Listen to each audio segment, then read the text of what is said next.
Pegue a sua Bíblia agora, abra comigo no livro de Esdras, capítulo 5. Nós vamos ler os versículos 1 e 2. Nós vamos ministrar a palavra poderosa do nosso Deus nessa noite. Esdras capítulo 5, versículos 1 e 2. Glória a Deus. Vai abrindo aí a palavra com alegria. Privilégio nós termos a Bíblia traduzida na nossa língua e termos toda essa liberdade para ouvir a palavra do Senhor. Esdras capítulo 5, versículos 1 e 2, diz assim a palavra do Senhor: Ora, os profetas Ageu e Zacarias, filho de Ido, profetizaram aos judeus que estavam em Judá e em Jerusalém, em nome do Deus de Israel, cujo espírito estava com eles. Então se dispuseram Zorobabel, filho de Sealtiel, e Jesua, filho de Josadaque, e começaram a edificar a casa de Deus, a qual está em Jerusalém, e com eles os referidos profetas de Deus, que os ajudavam. Amém, amados? Pode se assentar, igreja, em nome de Jesus. Amados, eu quero nessa noite pensar com você um tema que eu tenho certeza ele vai abençoar grandemente a tua vida, a tua caminhada com o Senhor. Eu quero falar hoje, queridos, sobre a possibilidade que Deus nos dá de reconstruir o propósito que Ele mesmo tem nas nossas vidas. Quando nós olhamos na perspectiva da palavra de Deus, quando olhamos para a história da humanidade, nós podemos reconhecer biblicamente que a história da humanidade é uma história de restauração, é uma história de reconstrução. Constantemente, queridos, nós podemos identificar essa ação de reconstrução de Deus em nossas vidas.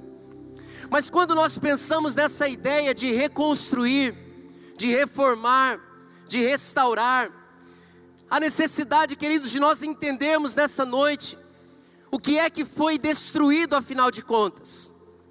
Nós lemos o texto, o versículo de número 2 diz que houve ali um ajuntamento de pessoas para que a casa de Deus fosse edificada, fosse construída. E na verdade, amados, o que estava acontecendo aqui nesse texto era uma reconstrução. O templo havia sido destruído. E agora então Deus convoca o seu povo para a reconstrução. Quando nós pensamos, queridos, na história do povo de Deus e vamos então para esse contexto, você vai perceber que antes de chegarmos nesse momento de reconstrução, houve uma destruição. Se por um lado nós entendemos que estamos numa batalha espiritual, onde o diabo ele investe contra a nossa vida, eu quero nessa noite pensar numa destruição que é originada em nós mesmos e permitida diretamente por Deus. Nós falamos de um Deus poderoso que reconstrói, porém, amados, quando olhamos para a história do povo de Deus, nós percebemos, num dado momento em que Deus permite a destruição. Jeremias foi um profeta levantado por Deus para anunciar ao povo de Deus a destruição que viria. Jeremias previu e ele está alertando o povo para um tempo muito difícil que viria pela frente. As características daqueles dias difíceis, Jeremias nos informa no capítulo 9, a partir do versículo 2, Jeremias 9, 2, a Bíblia conta que aquele tempo era um tempo de adúlteros, traidores, homens que não reconheciam e não ouviam a voz de Deus, pessoas que não falavam mais a verdade uns com os outros. Era um tempo de engano, e a Bíblia diz, Jeremias 9,6, que de opressão em opressão, de engano em engano, eles se recusavam a reconhecer a Deus. Era um tempo, queridos, muito difícil, e Jeremias alerta o povo dizendo, Deus está dizendo que Ele estaria provando o seu povo, e Deus faz na sua própria palavra a seguinte pergunta: O que mais eu posso fazer pelo meu povo, se não prová-lo? Cada um mostrava-se cordial com o seu próximo, mas no íntimo havia uma armadilha preparada. Amados, o contexto que promoveu destruição é marcado pelo engano, pela falsidade, por relacionamentos quebrados e por um caráter comprometido com imoralidades. Note bem, queridos, estamos falando de um tempo difícil do povo de Deus, um povo que está comprometido por esses comportamentos, mas acima de tudo, houve algo no meio do povo de Deus que determinou, como se fosse a cereja do bolo, que determinou que Deus então estabeleceria um tempo de juízo. Quando nós lemos a palavra de Deus, a Bíblia nos mostra que naquele tempo existia um povo que deixou de conhecer a Deus. Amados, nós precisamos olhar para esse texto, para esse alerta que a palavra de Deus nos faz, e precisamos olhar para a nossa própria vida. E a pergunta que eu te faço nessa noite, meu irmão, minha irmã: como andam as coisas na sua casa? Como está a sua vida com Deus? Existem casas que estão vivendo exatamente esse contexto de destruição. Existem casas onde os relacionamentos estão quebrados. Existem casas onde conhecer a Deus não é mais o grande alvo. Nós temos outras necessidades, nós temos outros objetivos. Nós não temos tempo para conhecer a Deus, não temos tempo para a Bíblia, não temos tempo para ouvir o que o Espírito Santo tem a nos dizer. E por essa falta de tempo, por essa falta de interesse em conhecer a vontade de Deus, muitos estão errando. A palavra nos diz, Mateus 22, 29, Jesus está dizendo: errais, não conhecendo as Escrituras, nem o poder de Deus. Amados, se não há conhecimento de Deus, se não há envolvimento com o poder do Espírito Santo de Deus, nós erramos. Talvez você ao longo da tua história cometeu muitos erros, decisões precipitadas, momentos difíceis de se tomar uma decisão, e sem ouvir a voz de Deus, sem conhecer a Deus, você encarou desafios, e isso produziu tragédias, isso produziu, queridos, tempos extremamente complicados na vida de tantas pessoas. E quando nós olhamos então para essa calamidade de um povo que não conhece a Deus, faz-se necessário uma reconstrução. É tempo de reconstruir o propósito de Deus nas nossas vidas, na vida da igreja. Você concorda com isso, meu irmão? Amém? Diga assim: é tempo de reconstrução. Amados, quando falamos da reconstrução de um propósito, propósito é algo que se pretende fazer. Propósito é uma intenção, um projeto que Deus tem a nosso respeito. Quando Jeremias 29:11 diz: eu é que sei que pensamentos tenho a vosso respeito, pensamentos de paz e não de mal, para vos dar o fim que desejais. Essa palavra pensamento são propósitos, são intenções de Deus a nosso respeito.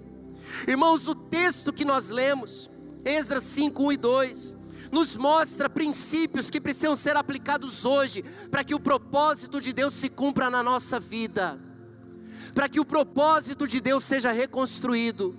Nós precisamos observar os princípios de Deus. O cativeiro babilônico, quando o povo é tirado de Jerusalém, levado para a Babilônia, aquela foi uma experiência traumática para o povo de Deus. Mais de 2 milhões de pessoas sendo escravizadas, retiradas do ambiente de adoração. Sabe por quê? Porque não entenderam o propósito de Deus.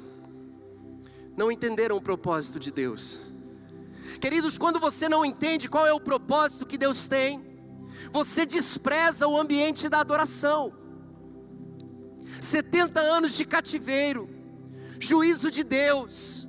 Deus gerou no coração daquele povo, nesses anos de cativeiro, sabe o que Deus gerou no coração do povo? Uma saudade da sua presença.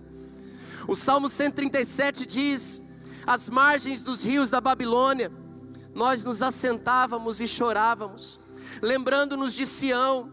Nos salgueiros que lá havia, pendurávamos as nossas harpas, pois aqueles que nos levaram cativos nos pediam canções, e os nossos opressores, que fôssemos alegres. E eles diziam: entoai-nos algum dos cânticos de Sião.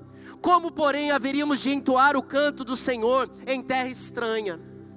Queridos, quando o povo não entende o propósito, e ele sai do ambiente da adoração, ele encontra um vazio. E lá na Babilônia, o povo de Deus está sofrendo, porque sente saudades da presença, do ambiente da adoração, do ambiente da glória de Deus. Meu irmão, se tem um sentimento que eu não quero ter em relação a Deus, é saudade. Eu quero permanecer na presença do Senhor. Quantos desejam permanecer na presença? Quantos desejam compreender qual é o propósito para esse tempo? Somos nós, queridos. Queridos, só que naquele tempo de exílio, naquele tempo de cativeiro, Deus já havia determinado o tempo.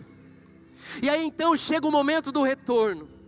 E esse retorno, queridos, não é apenas um retorno, são 3 retornos. E aqui, quando o povo de Deus volta do cativeiro para Jerusalém, para o centro da adoração, eu percebo Deus revelando para nós quais são as prioridades que Ele tem para a nossa vida. A reconstrução, meu irmão, ela começa pela adoração. Diga comigo assim: a reconstrução começa pela adoração.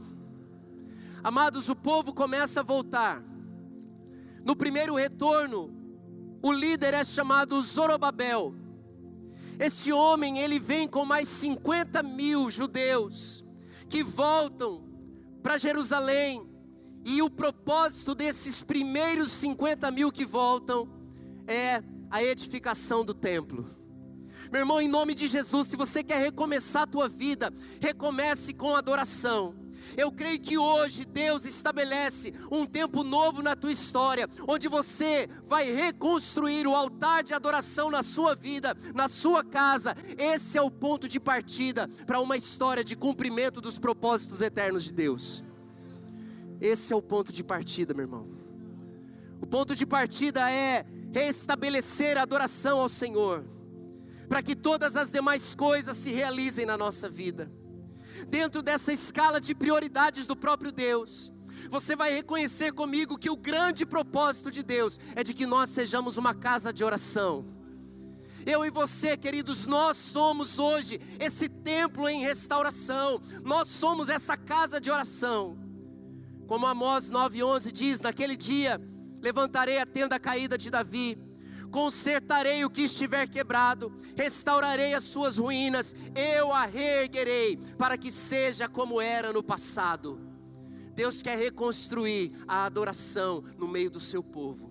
Deus quer restaurar, queridos, aquilo que está quebrado. Deus quer restaurar ruínas. Deus quer pôr de pé aquilo que um dia foi destruído, aquilo que um dia veio ao chão. Quando você olha para o tabernáculo de Moisés, o tabernáculo de Davi, o templo de Salomão, queridos, essas são expressões de um Deus que está interessado num ambiente de adoração, de oração, de intercessão. Nós somos responsáveis, queridos, porque hoje nós somos o templo. Diga assim: eu sou o templo. Diga assim: Senhor, vem me restaurar. O que nós precisamos entender, queridos, é que Deus está trabalhando na nossa vida. Eu e você estamos sendo restaurados, a fim de que através de nós se manifeste a adoração. E a adoração, queridos, ela é em espírito e em verdade. No diálogo com a mulher samaritana, Jesus ele fala sobre a qualidade da adoração. João 4:23, a Bíblia diz: no entanto, está chegando a hora, e de fato já chegou, em que os verdadeiros adoradores adorarão o Pai em espírito e em verdade. São esses os adoradores que o Pai procura. O Pai está procurando adoradores que o adorem em espírito e em verdade. Olha o controle de qualidade de Deus. Não é qualquer adoração, é adoração em espírito e em verdade. Sabe quando a adoração em espírito e em verdade, sabe quando ela se torna possível? No versículo 22 de João 4, Jesus diz: vocês adoram o que não conhecem, nós adoramos o que conhecemos. Amados, quando na minha casa, quando na sua casa, quando no meio da sua família, quando dentro de você, você prioriza conhecer a Deus, você está promovendo adoração ao Senhor. Onde estão os adoradores nesse lugar? Onde estão os verdadeiros adoradores? Amados, o Senhor está reconstruindo hoje a adoração a Jesus. Ele é digno de toda adoração. A pergunta, queridos, é se nós estamos dedicados em conhecer a Deus. Se eu não conhecer a Deus, a minha adoração não é em espírito e em verdade. E o Pai está procurando os que o adoram em espírito e em verdade. Porém, queridos, nesse trânsito do povo que sai do cativeiro e volta para Jerusalém, o lugar da adoração, nós precisamos nessa noite parar um pouco e pensar na nossa vida. Será que nós já saímos do cativeiro? Amados, Babilônia significa confusão.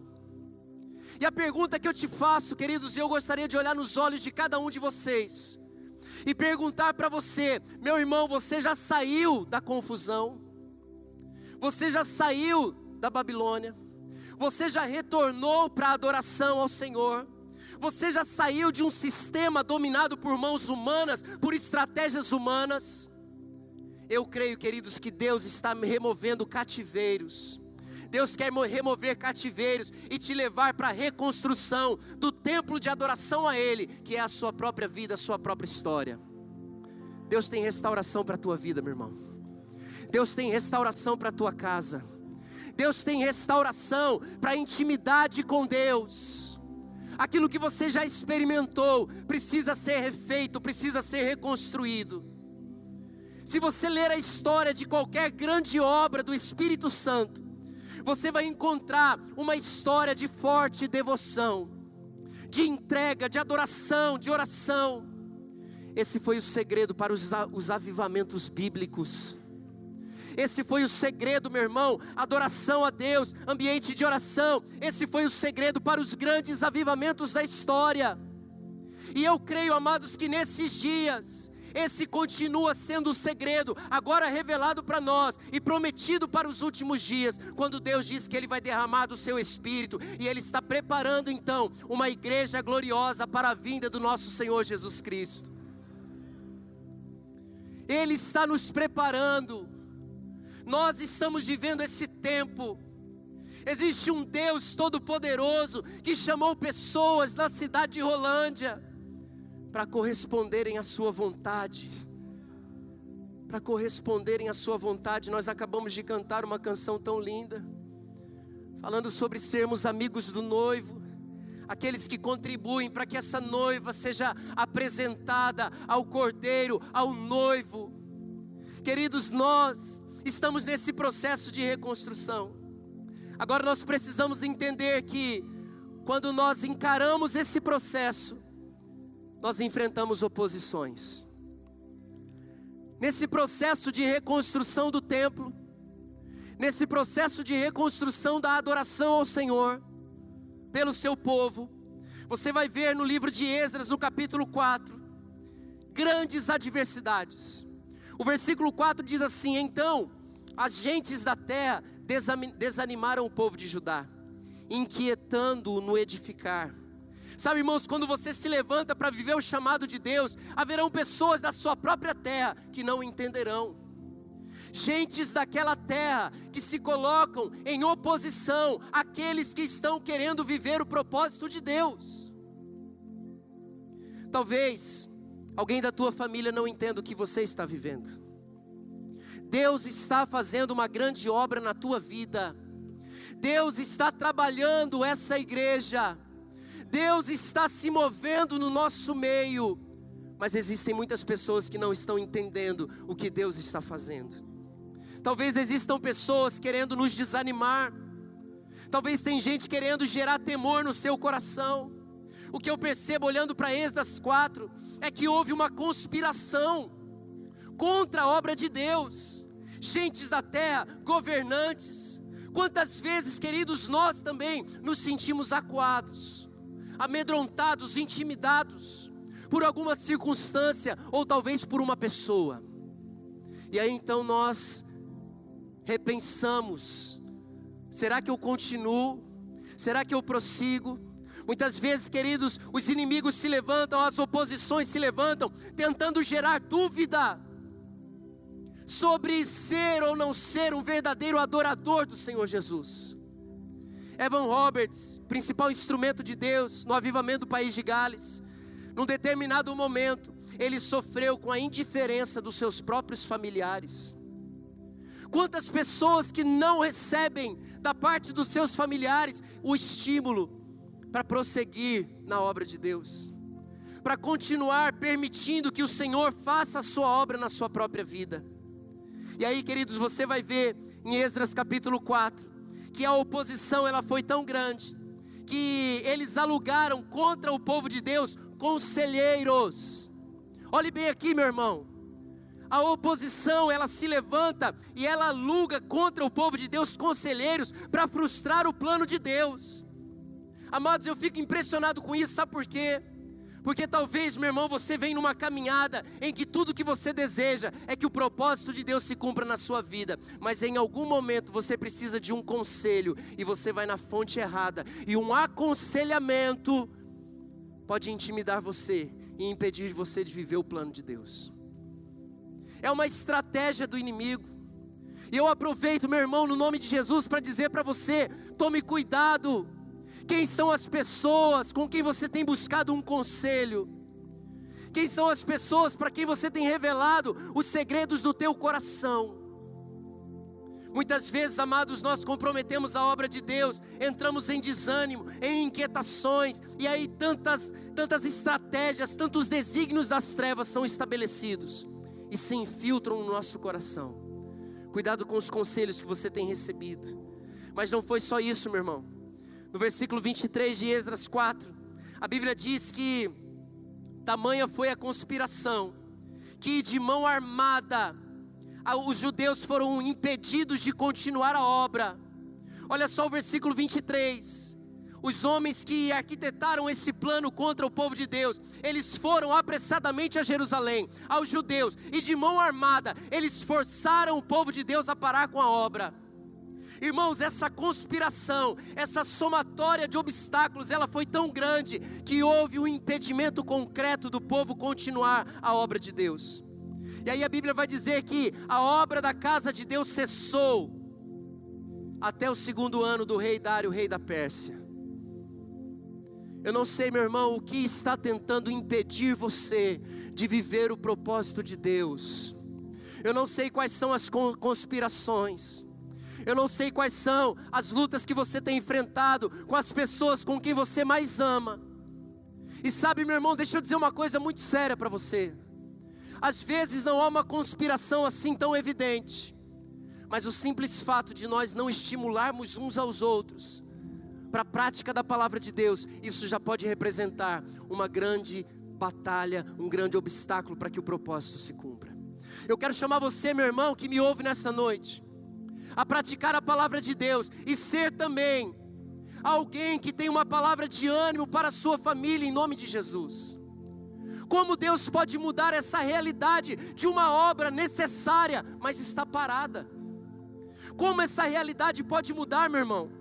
Nesse contexto de caos, de desordem. Amado, você já parou uma reforma no meio? Como é complicado isso, né? Começou lá uma obra, você estava animado, programou tudo direitinho, mas aí no meio do caminho, meu irmão, surgiu uma situação, o dinheiro acabou, a obra ficou pela metade. É uma situação complicada, sim ou não, queridos? O povo tinha começado uma obra, a obra cessou. Sabe o que isso significa, meu irmão? É um período difícil de encarar, é uma transição. Sabe, nós já não estamos, o povo já não estava na confusão do cativeiro, mas também ainda não estava vivendo o propósito de Deus na sua vida. Há muitas pessoas que ficam nesse intervalo, elas não estão mais no cativeiro, mas elas também não entenderam ainda qual é o propósito de Deus para a sua vida. O Senhor vai orientar você em nome de Jesus. O Senhor vai revelar qual é o propósito que Ele tem para a tua família, para a tua casa, para que você possa desfrutar de vida abundante na presença dEle. Sabe o que alegra meu coração, meu irmão? É perceber que as transições, elas são oportunidades para que a voz profética se manifeste. Amém, queridos? E foi isso que aconteceu. Quando a obra estava parada, Deus enviou a sua palavra. Meu irmão, Deus levantou os seus profetas. E quando Deus envia a sua palavra, o tempo do impedimento fica para trás, o tempo do temor fica para trás, o tempo do relaxamento fica para trás, o tempo do desânimo fica para trás. Não se trata simplesmente de querer recomeçar, de querer reconstruir. Há muitas pessoas que têm esse desejo, mas nós precisamos reconstruir debaixo de uma palavra de Deus. Nós precisamos entender qual é a vontade, o querer de Deus. Isso só é possível, queridos, quando nós ouvimos os profetas. Quando nós ouvimos aqueles que são porta-voz do evangelho da salvação, que produz restauração do propósito de Deus. Quantos são porta-vozes da mensagem do evangelho? Meu irmão, essa é a mensagem que nós precisamos levar. E essa é a mensagem que precisa encorajar você. Quando nós olhamos para esse texto, nós percebemos, queridos, os profetas Ageu e Zacarias profetizaram aos judeus que estavam em Judá e em Jerusalém, em nome do Deus de Israel, cujo Espírito estava com eles. Eles fazem isso no momento difícil em que a obra estava parada. Eu quero nessa noite, em nome de Jesus, ser voz profética na tua vida. Se tem algo que ficou parado na tua história, nessa noite Deus vai reavivar para a glória do seu nome. Porque Ele é Deus de obra completa. Olha para o irmão que está do seu lado, fala: Ele é Deus de obra completa, meu irmão. Mas, queridos, olha só, essa voz profética de Deus, ela se dá através de dois homens. O primeiro deles é Ageu. E é interessante, queridos, porque eu percebo aqui uma diferença muito grande entre Ageu e Zacarias. Eles têm a mesma responsabilidade, mas eles são diferentes. Nós somos diferentes uns dos outros, amém? Nós temos uma mesma responsabilidade, mas nós somos diferentes. Meu irmão, preste atenção, Ageu, ele representa uma mensagem prática, ele é direto. Ageu é uma resposta aos desanimados, que estão pensando em voltar atrás, que estão afrouxando de alguma forma a sua caminhada com Deus. Irmãos, os sermões de Ageu valorizam que Deus deve ocupar o primeiro lugar na nossa vida. E eu chamo a tua atenção nessa noite, para você cuidar das prioridades, não inverta as prioridades na tua vida. Mateus 6,33, o reino de Deus precisa ser prioridade na nossa história. A principal palavra de Ageu, sabe qual é? Ei, irmãos, reconsiderem. Vejam por onde vocês estão indo. Considere o vosso passado. Veja de onde Deus tirou você e siga em frente. Preste atenção nisso, meu irmão. A esterilidade é fruto da inversão de prioridades. Nós saímos do cativeiro, ok, mas nós ainda não estamos vivendo todo o potencial que Deus tem para nós. Existe um nível novo, e quando eu não entendo qual é a prioridade, meu irmão, eu entro numa esterilidade. E Ageu vai dizer que há uma retenção nos céus quando não há prioridade para a obra do Senhor. Meu irmão, ou Deus ocupa o primeiro lugar na sua vida, ou Ele não está na sua vida. E se Deus não está, os céus retêm. Não há um derramamento da glória de Deus. Ageu tem uma palavra para aqueles que estão vivendo conflitos interiores. Muitas barreiras estão dentro de nós, mas eu creio que nessa noite o poder do Espírito Santo pode se manifestar na tua história, meu irmão. Você pode ser livre de todos os seus temores em nome de Jesus. Seja livre. Seja livre, ouça a voz profética, seja livre em nome de Jesus. Por outro lado, querido, Zacarias, ele traz uma resposta àqueles que estão sendo intimidados por lutas externas. Talvez, meu irmão, o que te intimida, o que te impede de prosseguir é o teu casamento, é a vida financeira, é o desemprego, são lutas exteriores. Como o povo que no versículo 23 do capítulo 4, a Bíblia diz que eles foram forçados a parar com a obra. Essa ideia, queridos, de alguém que é forçado a parar, é a ideia de uma violência. Muitas vezes, amados, nós somos violentados, Porém a Bíblia diz em Isaías 54:17, que toda arma forjada contra ti não prosperará. Sabe onde está a nossa vitória? O próprio Zacarias diz: não por força nem por poder, mas pelo meu Espírito, diz o Senhor dos Exércitos. A nossa vitória, meu irmão, é pelo Espírito Santo de Deus. Entenda isso. Se você está se sentindo, meu irmão, de alguma forma violentado, se você está se sentindo de alguma forma desencorajado, não é por força, nem por poder, mas pelo meu Espírito. Não são as estratégias humanas que vão tirar você dessa estagnação, mas é o poder do Espírito Santo de Deus. Nós vamos vencer pelo poder do Espírito Santo de Deus. Nós vamos buscar, nós vamos orar, nós vamos adorar, até que pelo seu poder as coisas aconteçam. Prossiga, seja perseverante. Hebreus 12 diz: desembaraçando-nos de todo o peso, de todo o pecado, corramos com perseverança a carreira que nos está proposta, olhando para Jesus, autor e consumador da fé. Considere atentamente aquele que suportou tamanha oposição dos pecadores contra si mesmo, para que não vos fatigueis, desmaiando em vossa alma. Ora, na vossa luta contra o pecado, ainda não tendes resistido até o sangue. É para a disciplina que perseverais. Deus vos trata como filho, pois que filho há que o pai não corrige? Por isso, restabelecei as mãos descaídas e os joelhos trôpegos, segui a paz com todos e a santificação, sem a qual ninguém verá o Senhor. Esse texto nos chama a seguirmos em frente. Você vai seguir em frente, meu irmão. O propósito de Deus vai se cumprir na tua história, em nome de Jesus. Agora, queridos, para nós orarmos, deixa eu dizer uma coisa para você. Essa obra começa com você, meu irmão. Você precisa trazer essa palavra para a tua história, para o teu coração. Sabe por quê, meu irmão? Eu percebo nesse primeiro retorno do cativeiro, um líder chamado Zorobabel. Sabe o que significa Zorobabel? Zorobabel significa semeado na Babilônia. Meu irmão, Zorobabel nasceu no meio da confusão.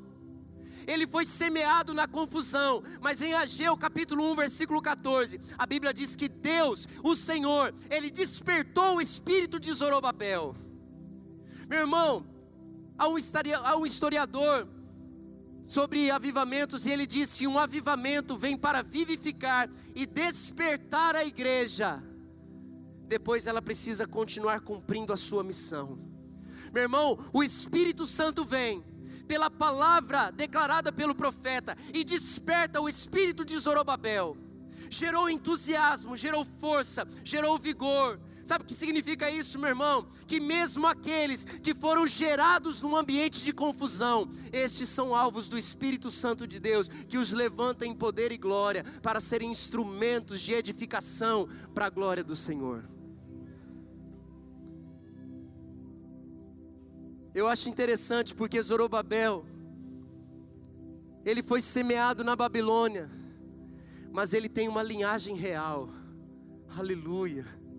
Meu irmão, entenda isso no seu espírito nessa noite. Deus te fez herdeiro.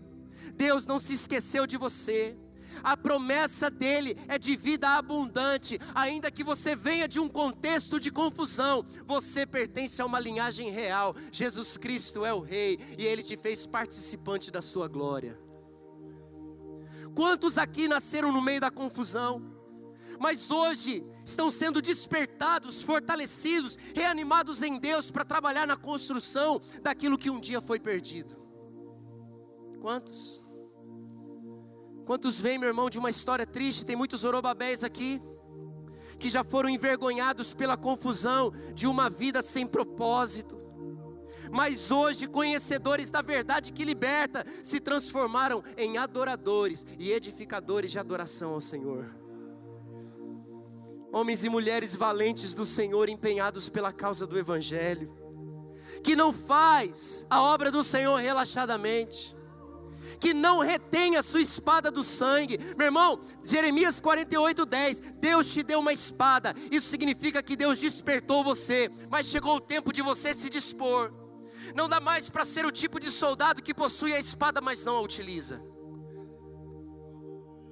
Infelizmente ainda existem homens e mulheres de Deus, a quem Deus deu uma arma, mas estão relaxados, desanimados, negligentes e irresponsáveis. retêm a espada do sangue, não encaram as batalhas. Deus está constantemente despertando. Mas se em Ageu, capítulo 1, versículo 14, a Bíblia diz que Zorobabel foi despertado, em Esdras 5:2, a Bíblia diz que Zorobabel se dispôs. Diga assim comigo, não adianta ser despertado, eu preciso me dispor. Meu irmão, é parceria. Deus desperta e você se dispõe. Você já viu a história assim? O cara tem um despertador, não acorda de manhã. Aí o despertador toca aqui no ouvido dele. O despertador está cumprindo a sua função, sim ou não, irmãos? Mas ele não acorda, ele não se levanta, ele não se dispõe. Meu irmão, se houver despertamento sem disposição, a gente fica no vazio, a gente não cumpre o propósito. Eu conheço um cara assim, dormi do lado dele, lá no encontro com Deus. Meu irmão, todo mundo acordou, menos ele, despertador dele. Misericórdia. Falei, traz uma mangueira aí, gente, vamos dar uma mangueirada nele. É um cara de amarelo que deu um recado agora há pouco aqui, não vou falar quem é. Irmãos, olha só, o profeta, queridos, ele vem, declara uma palavra, e Zorobabel então despertado, sabe o que ele faz? Ele responde ao despertamento de Deus.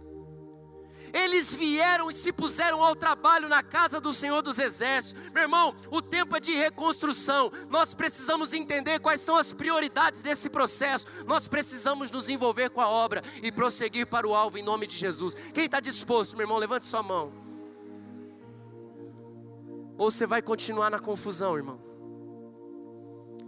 ou você vai continuar na confusão de uma vida pequena, com os mesmos problemas, com as mesmas lutas. Meu irmão, é tempo de nós avançarmos em nome de Jesus. E eu sou, queridos, apaixonado pela palavra, sabe por quê? Porque Ageu e Zacarias, esses profetas levantados por Deus, eles não têm só um discurso. A Bíblia diz que esses homens, eles são usados para proclamar a palavra, mas eles também põem a mão na massa, eles também trabalham, eles também ajudam na reconstrução. Sabe o que isso significa, meu irmão? Que nós não podemos ser gente que tem um bom discurso, mas não faz nada. Tem gente que fala bonito, tem um discurso bacana, mas na hora da prática, meu irmão, cadê? Cadê? Meu irmão, há muita demanda. E como igreja nós precisamos nos manifestar. E a maior honra que nós podemos ter como igreja nessa terra é servir ao Senhor. E não adianta, meu irmão, uma pregação bonita. Tem que arregaçar as mangas e tem que se envolver, fazendo aquilo que o Pai determinou para que seja feito. Em adoração, com ouvidos abertos, entendendo qual é a vontade do Senhor. Essa obra tem um comandante, amém, queridos? Em Esdras capítulo 6, versículo 8. Nós percebemos, queridos, que Deus, Ele é o provedor da obra. Não faltarão recursos quando nós temos a visão daquilo que Deus deseja realizar. Ele tem algo para realizar nessa cidade, e os recursos não faltarão. Ele vai proporcionar até mesmo os recursos humanos, para que o seu plano se cumpra em nome de Jesus. E aí, quando você vai para Esdras capítulo 6, versículo 14, abra aí uma página à frente, nós estávamos em Esdras 5. A Bíblia diz no versículo 14 que a obra foi terminada segundo o mandado do Deus de Israel. Olha aqui, queridos, Deus já declarou a sua palavra. A obra será completa na tua vida. Não para no meio do caminho. Você já saiu da confusão. Isso não basta. É necessário viver o propósito. É necessário ser um adorador. É necessário conhecer o Deus a quem você adora. Aquele que começou a boa obra é fiel para terminá-la, amém, queridos? Agora, irmãos, entenda uma coisa antes de nós orarmos. Essa obra é um processo. Quando nós lemos muitas vezes a palavra, a gente não se dá conta disso. A gente não dá conta disso. Sabe por quê? Rapidamente você passa do capítulo 4 do capítulo 1, capítulo 2, 3, 4, 5, 6. Numa sentada você lê todos esses capítulos. Parece que as coisas aconteceram rapidamente. Não foi assim. Se você vai em Esdras, no capítulo 1, no primeiro versículo, a Bíblia diz que no primeiro ano de Ciro, rei da Pérsia, para que se cumprisse a palavra do Senhor por boca de Jeremias, despertou o Senhor o espírito de Ciro, rei da Pérsia, o qual fez passar pregão por todo o seu reino, como também por escrito, dizendo. E aí ele declara, queridos, que era necessário chamar o povo de Deus para ir a Jerusalém e reconstruir. Preste atenção, meu irmão, porque desde esse decreto de Ciro, rei da Pérsia, que tinha domínio sobre os judeus naquela ocasião, desde esse decreto, até que a obra fosse concluída, em Esdras 6,15, olha só, acabou-se esta casa no dia 3º do mês de Adar, no 6º ano do reinado do rei Dário. Meu irmão, note essa palavra, do 1º ano de Ciro, ao 6º ano do rei Dário, aproximadamente 23 anos. 23 anos de um processo de Deus, até que então essa casa fosse terminada. E aí no versículo 18 diz que essa casa terminada, ela é dedicada a Deus, e são estabelecidos sacerdotes nos seus turnos, e os levitas nas suas divisões, para o serviço de Deus em Jerusalém, segundo está escrito no livro de Moisés, o cumprimento da palavra se faz. Há um processo, meu irmão, se desenrolando na sua vida. Não permita que essa obra fique pelo meio. Continue, dê ouvidos à voz profética, dê ouvidos à orientação da palavra de Deus. Ainda que tentem impedir você, não conseguirão, porque o Deus que determinou vai cumprir para a glória do Senhor. Se a Bíblia diz, eu e minha casa serviremos ao Senhor. Se a Bíblia diz, crê no Senhor Jesus Cristo e será salvo tu e a tua casa. Se a Bíblia diz, queridos, que eu vou viver os propósitos de Deus, isso significa, amados, que vai acontecer, mesmo que demore, vai acontecer. Às vezes não é fácil esperar, mas prossiga, olhe para o Senhor, Ele é fiel, a promessa vai se cumprir em nome de Jesus. Eu quero chamar você nessa noite, meu irmão, que por algum motivo desistiu, ou está pensando em desistir. Eu quero chamar você que por algum motivo, meu irmão, está se sentindo ameaçado de alguma forma, não tem coragem para seguir em frente. Meu irmão, saia do medo, saia das intimidações, saia da violência,